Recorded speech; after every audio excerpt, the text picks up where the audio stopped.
બનાસકાંઠા જિલ્લાના યુવાઓ રંગમંચ અને ફિલ્મ ક્ષેત્રે આગળ વધે એવા ઉમદા હેતુથી પાલનપુર ધારાસભ્ય શ્રી અનિકેતભાઈ ઠાકરના પ્રયત્નોથી બનાસકાંઠામાં સૌ પ્રથમ શોર્ટ ફિલ્મ સ્ક્રીનિંગનું ફેસ્ટિવલ યોજવામાં આવ્યું હતું. તો રાજ્યના માહિતી નિયામક શ્રી કે.એલ. બચાણીની વિશેષ ઉપસ્થિતિમાં પાલનપુર સ્થિત વિદ્યામંદિર ખાતે યોજાયેલા ફેસ્ટિવલમાં કુલ 18 જેટલી શોર્ટ ફિલ્મ્સ રજૂ કરવામાં આવી હતી.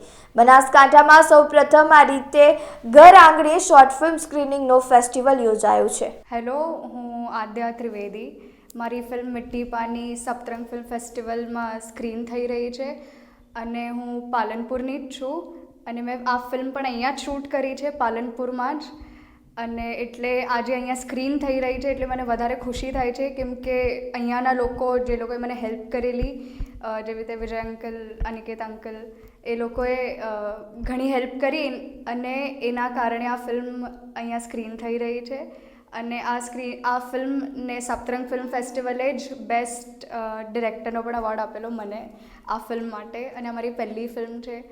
અને આઈ હોપ કે આવી રીતે જ પાલનપુરના લોકો સાથે મળીને જ હું મોટી બીજી હિન્દી, ગુજરાતી, જે પણ બધી લેંગ્વેજીસમાં એક ફિલ્મ બનાવું.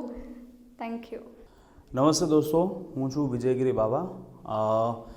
આજે પાલનપુરમાં સપ્તરંગ શોર્ટ ફિલ્મ ફેસ્ટનું જે આયોજન થયું છે, અનિકેતભાઈ આપણા ધારાસભ્યશ્રીએ કર્યું છે, એમની સાથે સાથે વિજયભાઈ ઠાકર અને આખા કમિટી મેમ્બર્સ જોડાયેલા છે.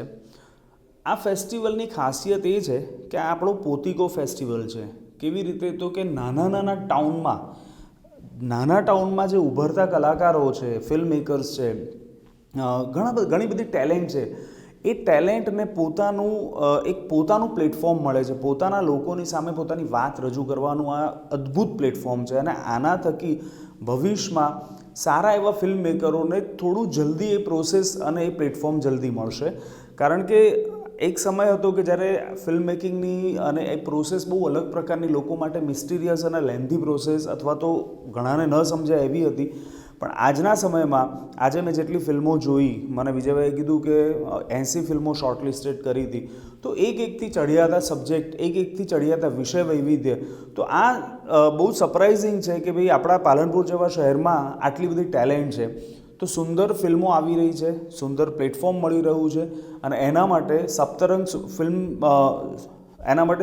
ફિલ્મ ફેસ્ટિવલ સોસાયટીનો જેટલો આભાર માનો એટલો ઓછો છે.